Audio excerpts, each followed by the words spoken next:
How do you confess to something so serious, and still make it feel like the truth is hiding somewhere else? That is the biggest question hanging over the Dutton Ranch finale.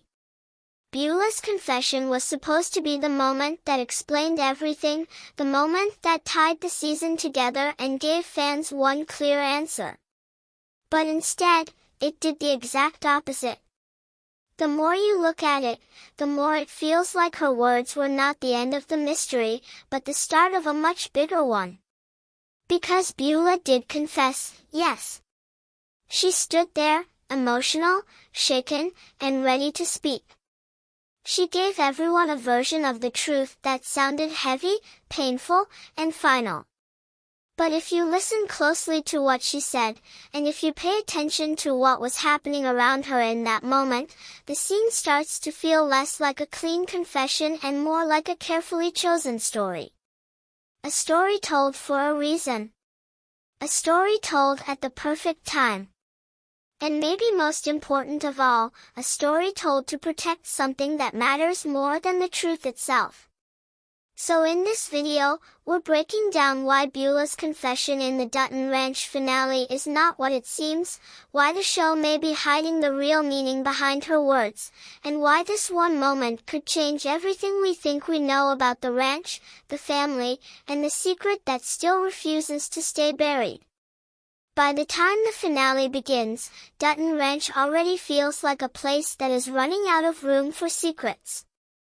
The pressure has been building for so long that every conversation feels dangerous, every quiet look feels loaded, and every family dinner feels like it could turn into a war. That is what makes the finale so powerful from the start. It does not open like a story that is moving toward peace.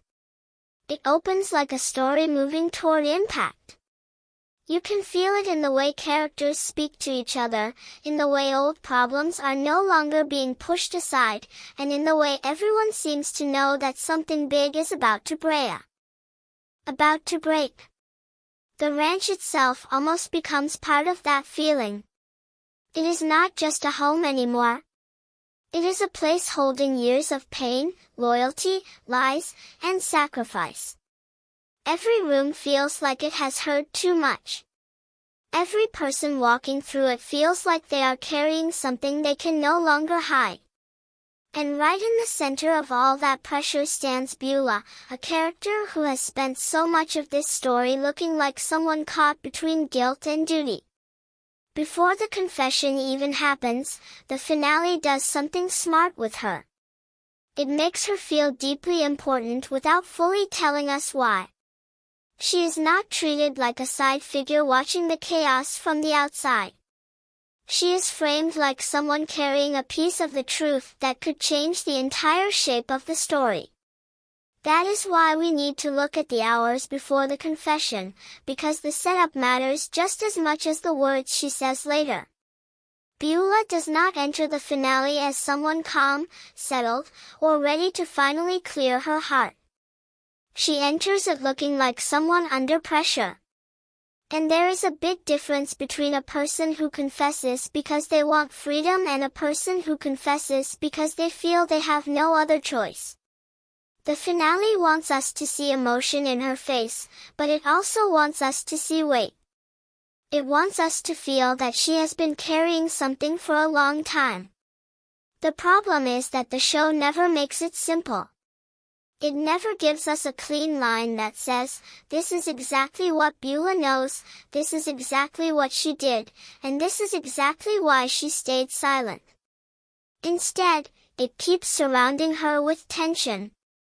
Other characters are watching her more carefully. Conversations seem to stop when she enters the room. Moments that should feel normal suddenly feel strained, like everyone is waiting for someone to say the thing that cannot be taken back. That is not the atmosphere of a finale getting ready to reveal a simple truth.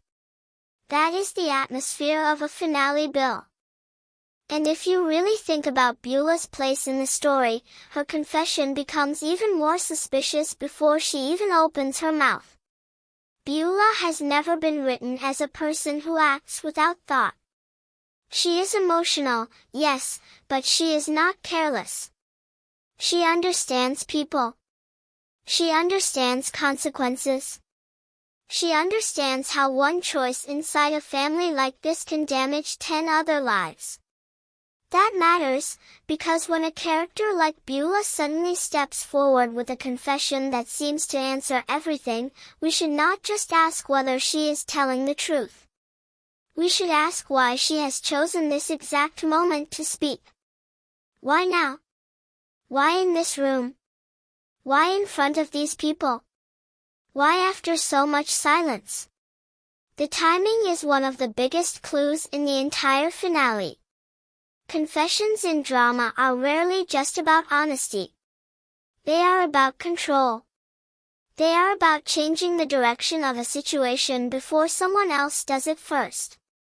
They are about stepping into the fire on your own terms before you are pushed into it by somebody else.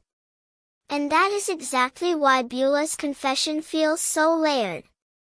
It does not feel like a person finally opening her heart because she cannot live with the truth anymore.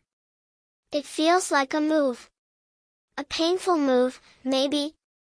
A desperate move, maybe. But still a move. The finale also makes sure that Beulah is emotionally isolated before the confession lands, and that is another detail that should not be ignored. She may be surrounded by family, but she does not feel supported by them. She feels watched, judged, measured. There is a loneliness in the way the finale handles her scenes, as if she is standing in the same house as everyone else but carrying a completely different storm inside her. That kind of isolation is important because it creates two possible readings of her confession. The first is the simple one the finale wants us to accept right away. Beulah has done something terrible or hidden something terrible, and now the guilt has finally broken. But the second reading is much more interesting. Maybe Beulah is isolated because she knows a truth that does not belong to her alone. Maybe she is not just protecting herself. Maybe she is protecting the ranch, the family name, or one specific person whose exposure would destroy everything. If that is true, then her silence was never just silence. It was strategy. It was sacrifice. It was a decision to hold the line until holding it became impossible. And if that is the case, then the confession itself stops being a clean admission of guilt and starts looking more like a shield. There is also the matter of how the finale builds tension around the ranch's larger conflict at the same time it builds tension around Beulah. That overlap is not accidental. Good drama does not place a major confession in the middle of family chaos unless the two things are connected. The ranch is not only dealing with personal pain. It is dealing with power, loyalty, ownership, trust, and the fear that one truth could break the entire structure holding everyone together. In stories like this, a confession is never only personal. It becomes political inside the family. It changes who can be trusted. It changes who holds power. It changes who gets blamed and who gets protected. So when Beulah speaks, we should not only hear her words as the words of one guilty woman. We should hear them as words that could shift the balance inside Dutton Ranch itself. That is what raises the stakes. If Beulah is lying, even partly, then the lie is not small. It is not a private lie told to save face. It is a ranch-sized lie, a family-sized lie, one big enough to redirect anger, hide a deeper secret, and give the real guilty person more time to stay hidden. Another reason the confession feels wrong is because of how carefully the finale seems to prepare the audience to accept it. Usually when a show wants to reveal the full truth, it starts pulling together the clues in a way that feels satisfying.